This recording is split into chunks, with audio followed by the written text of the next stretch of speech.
కొరకే అని గుర్తించి యేసుక్రీస్తు ప్రభుల వారి ఘనమైన నామములో మనందరము సరిచేసుకోవటానికి గొప్ప సమయాన్ని దేవుడు మనకు అనుగ్రహించారు. ఈ శిలువ ధ్యాన కొడుకులో 2వ రోజులో మనం ప్రవేశించాం. ఈ రాత్రి కొరకు ఏర్పాటు చేయబడ్డ పాఠాన్ని చదువుదాం. 1 కొరింథీ పత్రిక 1వ అధ్యాయం 18వ వచనం చదువుదాం ఒకసారి. సిలువను గుర్చిన వార్త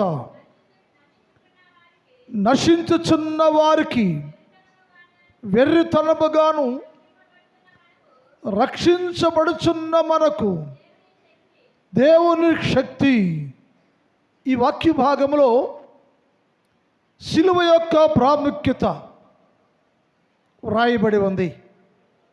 పౌలు భక్తుడు ఏమని చెబుతున్నాడంటే, సిలువను గురించి నేను ప్రకటన చేయాలయ్యా, సిలువను గురించి బోధించాలి నేను. ఎందుకయ్యా పౌలు గారు సిలువను గురించి బోధించాలి నువ్వు, ప్రకటన చేయాలి నువ్వు? ఏంటి ప్రాముఖ్యత అంటే, సిలువ వ్యర్థము కాకున్నట్లు, సిలువ త్యాగము. యేసుక్రీస్తు ప్రభుల వారు ఈ లోకము కోసం మానవాళి కొరకు ఆయన చేసిన త్యాగము, సిలువ యాగము వ్యర్థము కాకూడదు. ఆ ప్రయాస, ఆ త్యాగము వ్యర్థం కాకూడదు. వ్యర్థం కాకుండా ఉండాలంటే, ఆ త్యాగము నిలిచే ఉండాలంటే, ఆ త్యాగం గురించి లోకమంతా నేను చాటు చెప్పాలయ్యో. ఎందుకయ్యో లోకమంతంటే సిలువ త్యాగము చాలా శ్రేష్టమైనది. సిలువ లేకపోతే సర్వలోకానికి గొప్ప రక్షణ లేదు. సిలువ లేకపోతే లోకమే లేదు. అందుకని నేను సిలువ వ్యర్థము కాకున్నట్లుగా, అనగా యేసుక్రీస్తు ప్రభుల వారు చేసిన త్యాగము, చూపిన త్యాగము ఏమాత్రము వ్యర్థం కాకుండా అది నిలిచే ఉండాలంటే సిలువ సువార్త నేను ప్రకటించాలయ్యా అన్నారు. కానీ లోకంలోకి వెళ్ళి చూస్తే, లోకంలో ఈ సిలువ అంటే అర్థం కావటం లేదు. సిలువ రక్షించలేకపోతున్నారు. సిలువ అంటే చెక్క అనుకుంటున్నారు. సిలువ చెక్క కాదయ్యో. సిలువ అంటే జీవముగల యేసుక్రీస్తు ప్రభుల వారయ్యో. ఆ యేసుక్రీస్తు ప్రభు సిలువ యాగం అంటే ఏమిటో, దానివల్ల కలిగిన కార్యం ఏంటో లోకానికి చెప్పాలి.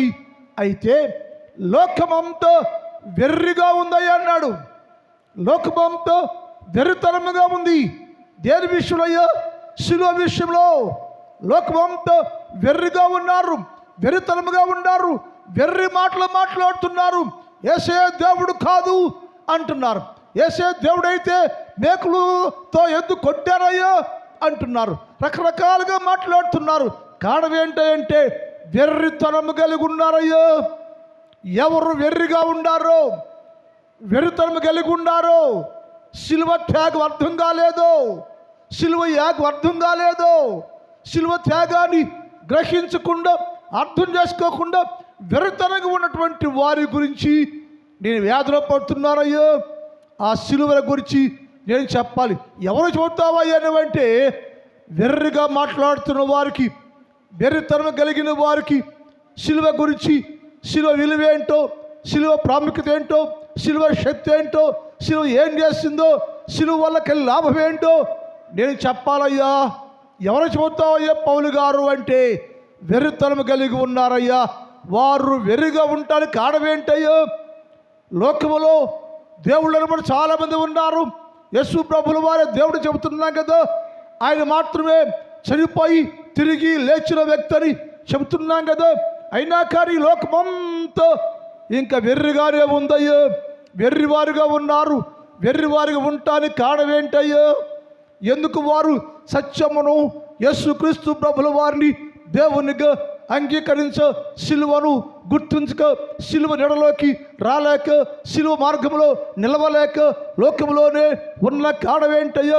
ఎందుకయ్యా వారు వెర్రివారుగా మారిపోయారయ్యా అంటే వారికి దేవుణ్ణి ఎరగని కారణము చేత. ఎందుకు వారు వెర్రివారుగా ఉండారయ్యా? వెర్రి చేస్తున్నారయ్యా, వెర్రి మాటలు మాట్లాడుతున్నారయ్యా. క్రైస్తవ్యాన్ని గురించి, క్రీస్తుని గురించి, సిలువల గురించి వెర్రిగా మాట్లాడటం కారణం ఏంటంటే వారు లోక జ్ఞానము కలిగి ఉండి, లోకంలో ఉన్న జ్ఞానము కలిగి ఉండి క్రీస్తు యేసు ప్రభుల వారిని ఎరగని కారణము చేత. పేపర్ చూసాము ఈరోజు మనం. పేపర్లు ఏం రాశారు? క్రైస్తవ సంఘాలు ఆ పర్మిషన్ లేకుండా కట్టి ప్రతి గుడి పడగొట్టాలని ఆర్ఎస్ఎస్ వాళ్ళు మా రాష్ట్రంతో మాట్లాడారు. ఏమిటంట, ఏ పల్లెల్లో అయితే ఎక్కడైతే ప్రార్థన చేస్తున్నారో, గుళ్ళు కట్టుకున్నారో, ఏ గుడి అయితే పర్మిషన్ లేకుండా అధికారపూర్వకంగా గుడి లేదో ఆ గుళ్ళన్నీ పడగొట్టేసేయాలి, క్రైస్తవులు ప్రార్థన చేయకూడదని ఈరోజు పేపర్లు రాశారు. అంటే వారికి ఏం కాదు, ఏం తెలియదంట. వారికి ఏంటంటే వెరితనం, దేవుడు లేడు, వెరుతను, మేమే దేవుళ్ళము అంటే వారికి ఏముందంటే లోక జ్ఞానము చేత సత్యమైన దేవుణ్ణి యేసుక్రీస్తు ప్రభుని ఎరగకుండా కారణం చేత వారందరూ దేవునికి వ్యతిరేకంగా వెర్రి మాటలు మాట్లాడుతున్నారయ్యా. కారణం ఏంటంటే వారు దేవుని ఎరగరయ్యా. 2025 సంవత్సరం వచ్చేసింది, ప్రపంచం అంతా యేసుక్రీస్తు గురించి మారుమోగుతూ ఉంది. కానీ లోకంలో ఎంతో మంది భక్తులు, జ్ఞానులు అనబడేవారు, విద్యావంతులు అనబడేవారు ఎవరు కూడా దేవుని ఎరగని వారిగా ఉన్నారు. కారణం ఏంటంటే వారి లోక జ్ఞానముతో ఉండి, లోకములో ఉన్న జ్ఞానమును ఎరిగి ఉండి దేవుని ఎరగని వారుగా ఉండెను. 1 కొరింథీ పత్రిక 1వ అధ్యాయం 20 కూడా చదువుదాం. 1 కొరింథీ అమ్మా, దేవుని జ్ఞానానుసారముగా లోకము దేవుని జ్ఞానము చేత, ఎందుకంటే దేవుని జ్ఞానము లేక లోకమంతా తన జ్ఞానము చేత, లోకమంతా తన జ్ఞానము చేత, తన జ్ఞానం అంటే లోకాధికారి అనబడే అపవాది జ్ఞానము చేత పాపమునకు కర్త, చీకటికి కర్త, పాపాన్ని ప్రేరేపించే కర్త అనబడే సాతాను యొక్క జ్ఞానము, దాని దయ్యముల జ్ఞానం అన్నారు. భూ సంబంధమైన జ్ఞానమయ్యేది, అది పరమ నుంచి వచ్చిన జ్ఞానము కాదయ్యా, ఆ దయ్యముల జ్ఞానమయ్యేది. అంటే మనుషులందరూ భూ సంబంధమైన దయ్యములు జ్ఞానము కలిగి, జ్ఞానమే లేక ఈ లోక సంబంధమైన జ్ఞానం కలిగి, భూ సంబంధమైన జ్ఞానము కలిగి ఉండి లోకము తన జ్ఞానము చేత దేవుని ఎరగకుండాను. ఎందుకయ్యా? యేసుక్రీస్తు ప్రభుని ఎరగకుండా వెర్రి మాటలు మాట్లాడుతున్నావయ్యా, వెర్రిగా దేవుని గురించి మాట్లాడుతున్నావయ్యా, సిలువనే దూషిస్తున్నావయ్యా, సిలువనే హేళన చేస్తున్నావయ్యా. ఎందుకయ్యా అంటే వారు దేవుని ఎరగక లోక జ్ఞానమును ఎరిగి, లోక జ్ఞానం తెలిసి లోక సంబంధ జ్ఞానం కలిగి ఉన్నారు.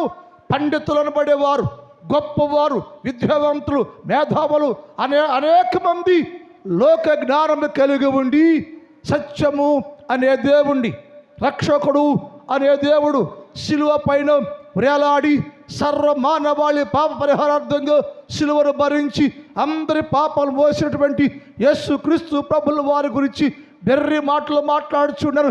ఇంకా మనుషుల్లోకి పరిపూర్ణ రక్షణ, పరిపూర్ణ మార్పు, పరిపూర్ణ విశ్వాసం, పరిపూర్ణ భక్తి లేకుండా యేసు క్రీస్తు ప్రభువుని సంపూర్ణంగా ఎరిగి ఉండకుండా ఆచారంగా జీవిస్తున్నావంటే నీకేం లేదంటే ఈ దేవుని జ్ఞానం, ఈ భూ సంబంధమైన జ్ఞానం కలిగి ఉండి దేవుని ఎరగని వారిగా ఉండాను.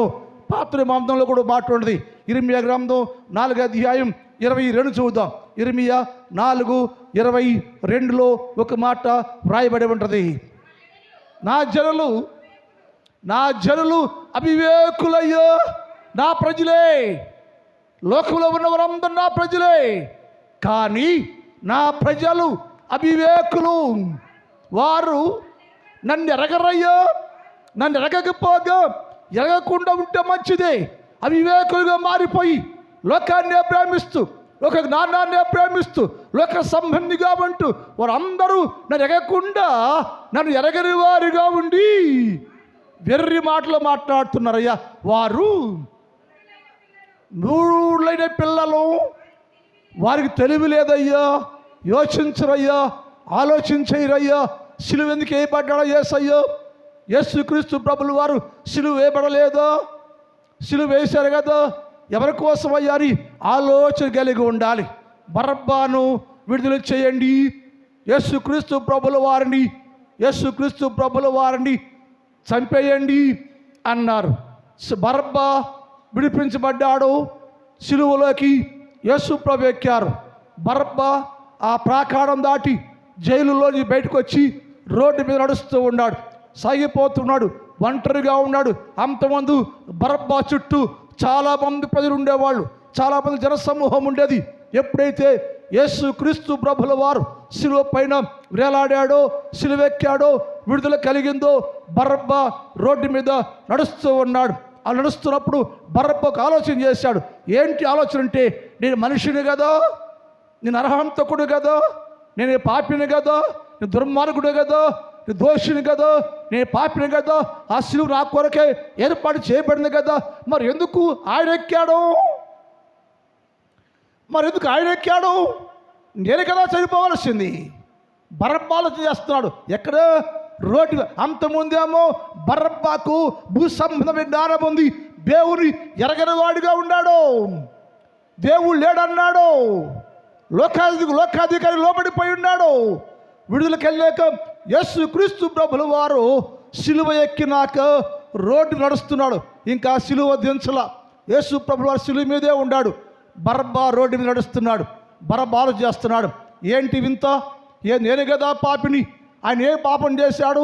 నాకు మారుగా క్రీస్తు యేసు ప్రభుల వారు సిలువలో వేలాడాడు, పొడిశారు, గుద్దారు, ఉమ్మి వేశారు, నన్నే కోరుకున్నారు, నన్నే విడుదల చేయమన్నారు. నేను ఎవరికేం చేశాను?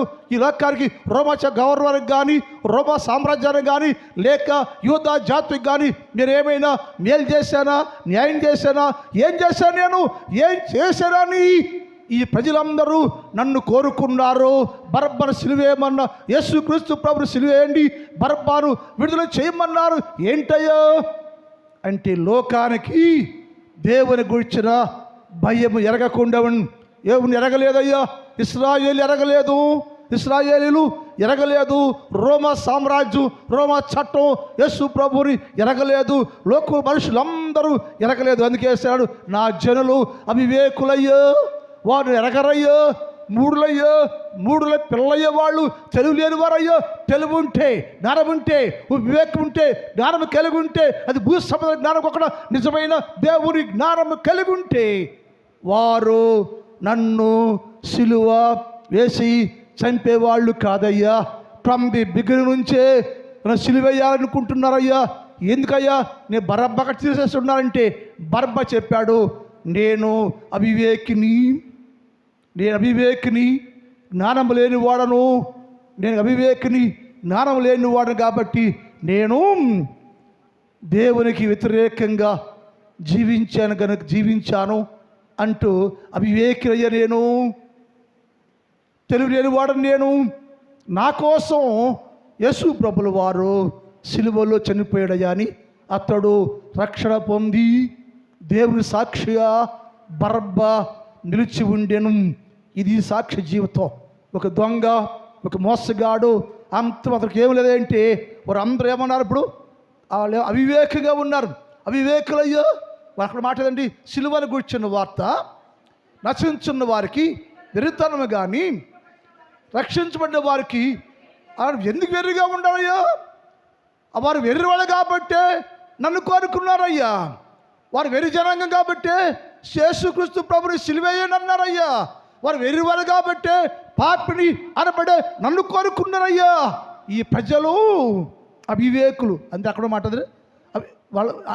అక్కడ ఏమందంట, నా జనులు అవివేకులు, వారు నన్ను ఎరగని జనాంగం అయ్యా. ఎరుగుండామని అనుకుంటారు. అదేమంటే ఏమంటయ్యా మా తెలియదా? యేసు ప్రభు మా తెలియదా? 40 రోజులు శిలువ ధ్యానం చేస్తున్నాం మనం. ప్రతి సంవత్సరానికి 40 రోజులు భక్తి శ్రద్ధలతోటి ఉపవాసాలు ఉంటాం.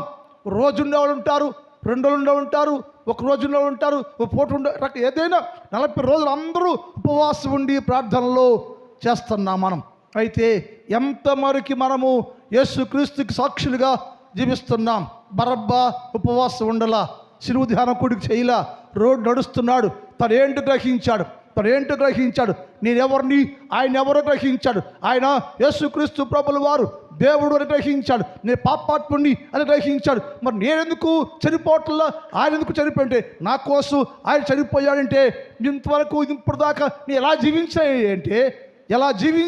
అంటే ఏట విలువ లేనివాడుగా, తెలివి లేనివాడుగా, వివేకంగా జీవించనయ్యా. అందుకని సిలువను గుర్చిన వార్త నశించున్న వారికి వెర్రివారిగా ఉన్నారు, వెర్రి మాటలు మాట్లాడుతున్నారు. వెర్రితనంగా ఉండి వెర్రి మాటలు మాట్లాడిన కారణమేంటో అంటే, ఒకటి లోక జ్ఞానం కలిగి ఉండి దేవుని ఎరగని కారణం చేత. యేసుక్రీస్తు ప్రభుల వారే దేవుడు, ఆయన మాత్రమే నా కొరకు పూర్తిగా సిలువేయబడ్డాడని దేవుని ఎరగని కారణం చేత లోకంలో చాలామంది మేము ఎరుగుదామయ్యా అంటారు. దేవుని ఎరుగుదామయ్యా, మేము క్రైస్తవులమయ్యా, విశ్వాసులమయ్యా, క్రీస్తు ప్రభువే అంటారు. కానీ క్రియల్లోకి వచ్చరికి దేవుని ఎరగని వారుగా ఉన్నారు. వారు దేవుని ఎరగని వారుగా ఉన్నారు. వెర్రి పనులు చేస్తున్నారు, వెర్రి మాటలు మాట్లాడుతున్నారు, వెర్రిగానే ఉన్నారు. ప్రవర్తన వల్ల, మాటల వల్ల యేసుక్రీస్తు సన్నిధిలో జీవిస్తున్న ప్రతి మనుష్యుడు వెర్రివారి వలె ఉన్నారు. ఎలా అంటే పరిపూర్ణంగా యేసుక్రీస్తు ప్రభుని నీ సొంత రక్షకుడిగా సిలువ వేయబడిన క్రీస్తు యేసు ప్రభు నా దేవుడే నా కోసమే ప్రాణము త్యాగము చేశాడు. ఆ సిలువ వ్యర్థం కాకూడదు అని ఆయన ప్రకటిస్తున్నారు. నేను అనుకున్న వారందరూ నిజంగా యేసు ప్రభుని ప్రేమించేవాళ్ళే. తీతు పత్రిక 1వ అధ్యాయం 16 చూద్దాం. తీతు పత్రిక 1:16. దేవుని ఎరుగుతామని వారు దేవుని ఎరుగుతామయ్యా, మేము మా యేసయ్య తెలుసయ్యా మాకు. ఎక్కడికైనా వెళ్ళయ్యో, చట్టసభల్లోకి వెళ్ళు, లోకంలోకి వెళ్ళు, దేవుడు తెలుసు మాకు అంటున్నారు. కానీ అసహ్యులను, అవిధేయులను ప్రతి సత్కార విషయములలో తమ క్రియల వలన ఆయన అనగా సిలువ వేయబడిన క్రీస్తు యేసు ప్రభుని, అనగా ఆయనను అంటే సిలువ వేయబడిన యేసు క్రీస్తు ప్రభుని ఎరగని వారుగా ఉండరు. ఎలా? క్రియల వలన. నా యేసయ్యే, నా దేవుడే నా కోసం ప్రాణం పెట్టాడని సిలువ ధ్యానం చేస్తున్నావు నీవు. వెరీ గుడ్, మంచిదే. కానీ నువ్వు ఎరుగున్నావని చెప్పడం రుజువేంటంటే నీ క్రియలేమో, నోటి మాటేమో దేవుని ఎరుగుదునయ్యా, దేవుని ఎరుగున్నాను నేను అని వెర్రి మాటలు మాట్లాడుతున్నావు నీవు. ప్రవర్తనేమో దేవుని ఎరగని నేను, దేవుడు ఎవడో తెలియదని ప్రవర్తనేమో దేవుని ఎరగని వారిగా చూపిస్తుంది. నోరేమో వెర్రి మాటలు మాట్లాడుతుంది. ఎలా? యేసయ్య లేకుండా ఏ మాట మాట్లాడినా అది వెర్రి మాటే. సిలువను గురించిన వార్త నశించుచున్న వారికి వెర్రితనం. వారు వెర్రివారుగా ఉండటానికి కారణం ఏంటంటే నిజమైన దేవుణ్ణి ఎరిగి ఉండకపోవటం, నిజమైన దేవుణ్ణి ఇష్టపూర్వకంగా తెలుసుకోకపోవటం. ఎందుకు ఎరగలేదా దేవుణ్ణి? ఎందుకు ఎరిగి ఉండలేకపోయావంటే నోటి మాటేమో నా యేసయ్య అంటున్నావు, నోటి మాటేమో నా దేవుడు అంటున్నావు, నీ క్రియలేమో దేవుని ఎరగనయ్యా అని చెప్పి వెర్రి మాటలు, వెర్రి ప్రవర్తన కలిగి ఉండి యేసు ప్రభుల వారిని అవమానపరుస్తున్నావు. అందుకు పౌలు అంటున్నాడు, ఆ సిలువ త్యాగము వ్యర్థమగిపోవురేమో, ఆ త్యాగం వ్యర్థం కాకుండా ఉండాలని సిలువల కూర్చుని వార్త ప్రకటిస్తారని నేను. ఎవరికయ్యా అంటే లోకానికి పాఠం చేస్తారు. ఎందుకయ్యా అంటే లోకంలో అనేక మంది వెర్రివారు ఉన్నారయ్యా. సిలువ అంటే ఎరగక, త్యాగమంటే ఎరగక, యేసు క్రీస్తు ప్రభు సిలువకున్న విలువేంటో ఎరగకుండా వెర్రిగా వారు మాట్లాడుతున్నారయ్యా అన్నాడు. ఎందుకయ్యా పౌలు గారు వారు వెర్రివారుగా ఉన్నారంటే ఒకటి చెప్పడినా, వారు దేవుణ్ణి ఎరగక లోక జ్ఞానము కలిగి లోక జ్ఞానాన్ని ఆధారం చేసుకుని నేనే జ్ఞానవంతుణ్ణి, నేనే తెలివి గలవాడి, నేనే జ్ఞానాన్ని ఆధారం చేసుకుని దేవుని ఎరగని వారుగా ఉన్న కారణం చేత వెర్రి మాటలు మాట్లాడుతూ వెర్రివారులాగా ప్రవర్తిస్తున్నారయ్యా అన్నాడు. రెండో చెప్పడైనా, ఎందుకు అయ్యా సిలువను కూర్చున్న వార్త వెర్రితనమయ్యో అంటే సిలువ వ్యర్థము కాకూడదయ్యా, సిలువ చివరిదాకా ఉండాలయ్యో. ఈ సిలువయ్యో లోకమంతా చాటి చెప్పాలి. సిలువ చేసిన త్యాగాల గురించి నేను లోకమంతా చెప్పాలయ్యో. ఎవరో చెబుతావయ్యో, లోకమని చెబుతా. మరి లోకం జిల్లందరూ వెర్రివారికి ఉన్నారు కదా, వెర్రి మాటలు మాట్లాడతారు కదా, హేళన చేస్తారు కదా, అవమానం చేస్తారు కదా. వారి క్రియల వలన, ఆ క్రియల వల్ల యేసుక్రీస్తు ప్రభువుని పల్ల కిందులుగా సిలువేస్తున్నారు కదా పౌలు. ఏం చేస్తావంటే అది చెప్పాడు. ఒకటేమో అలా ఉండటానికి కాదంటే వెర్రివారుగా ఉంటకు కారణం ఏంటంటే, ఒకటేమో లోక జ్ఞానం కలిగి దేవుని ఎరగని కారణం చేత. రెండో చెప్పడం ఎందుకయ్యేవారంటే వారు నిజమైన జ్ఞానం లేని వారికి ఉండారయ్యా. ఒకటేమో దేవుని ఎరగని వారిగా ఉన్నారు, రెండేమో లోక సంబంధమైన జ్ఞానం కాదు, అసలు జ్ఞానమే తెలియదు వాళ్ళకి. జ్ఞానం లేని కారణం చేత నశించారు. అక్కడ ఏమన్నా పౌలు గారు సిలువను కూర్చున్న వార్త నశించున్న వారికి వెరుతారు. ఎందుకు నశించిపోతున్నారు ఈ వాళ్ళు? ఎందుకు నశించిపోతున్నారు? ఎందుకు వెర్రిగా మాట్లాడుతున్నారు? నశించిపోవటానికి వెర్రిగా మాట్లాడే కారణం ఏంటంటే, ఒకటేమో దేవుని ఎరగని వారిగా ఉండారు, రెండేమో దేవుని కూర్చున్న జ్ఞానం మీకు లేదు. నీకు జ్ఞానం ఉంది, అది భూ సంబంధమైన జ్ఞానం. నేనే జ్ఞానం కనుక్కుంటున్నావు. ఈ భూలోకంలో ఉన్న ప్రతి మనుష్యుడు దేవుని పక్కన పడేసి జ్ఞానాన్ని అంటే భూ సంబంధమైన జ్ఞానాన్ని కలిగి ఉండి జీవిస్తున్నాడు. అందుకని దేవుడు సరిగా ఎరగలేకపోతున్నాడు అని చెప్పాడు.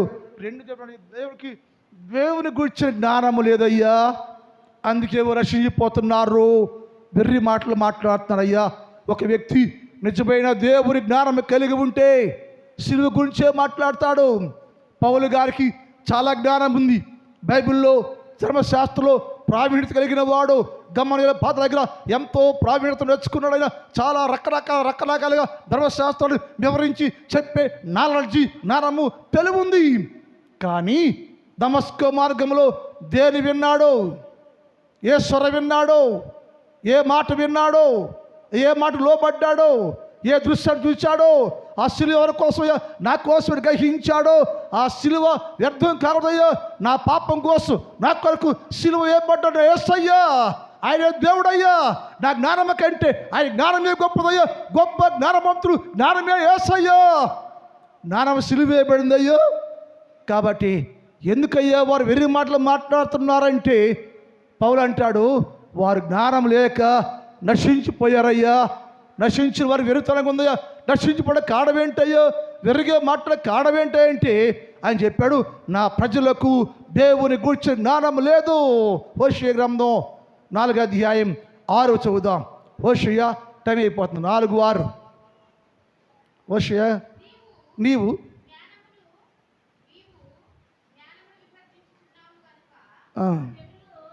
నా జనులు జ్ఞానము లేని, నా జల్లందరికీ ఏమి లేదంట. ఈ మాట ఒప్పుకుంటాం మనం?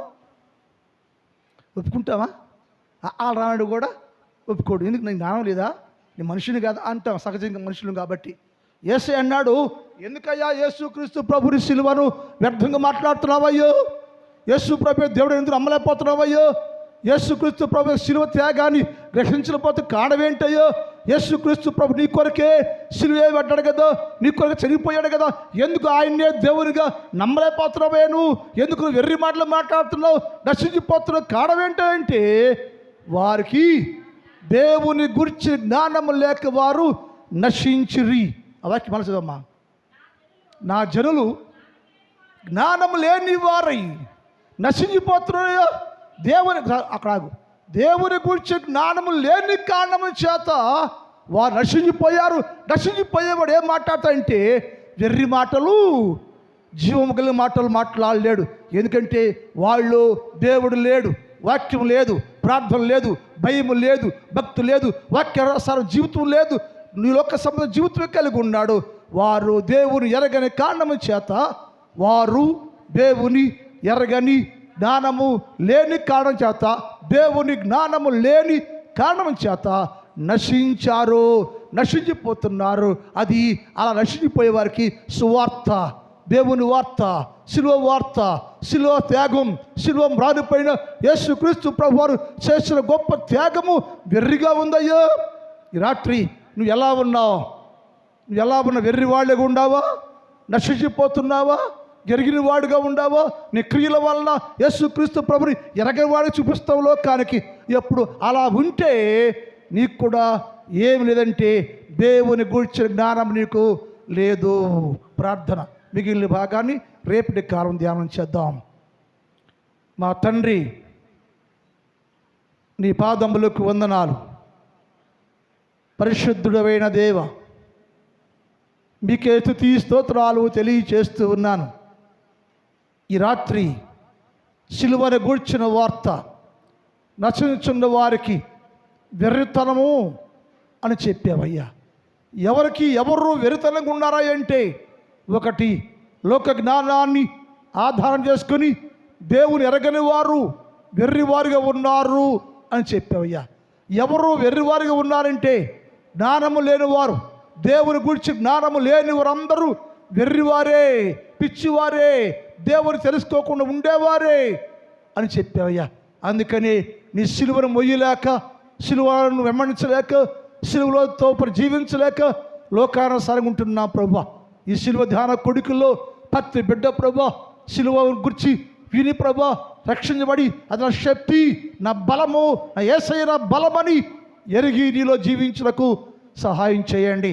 ఈ రాత్రి ఈ స్థలములో కూర్చున్న ప్రతి బిడ్డను మీరు దీవించండి, ఆశీర్వదించండి, సహాయం చేయండి.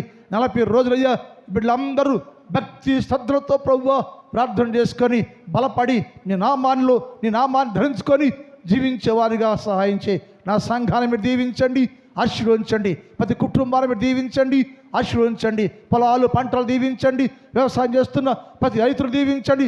మంచి పంటలు కూర్చుకోవడానికి సహాయం చేయి. పరీక్షల కొరకు సిద్ధపడుతూ పరీక్షలు రాస్తున్న ప్రతి బిడ్డను మీరు దీవించండి. ప్రతి బిడ్డ పరీక్షల్లో ఫస్ట్ ర్యాంకులో పాస్ అవ్వాలి తండ్రి. మీ కార్యం చేయండి, మంచి విజయాలు దయచేయ, గొప్ప దీవెనతో నింపి బిడ్డ సంతోషాలు కలుగు చేయమని యేసు వారి పరిశుద్ధ నామములో ప్రార్థిస్తున్నాం తండ్రి.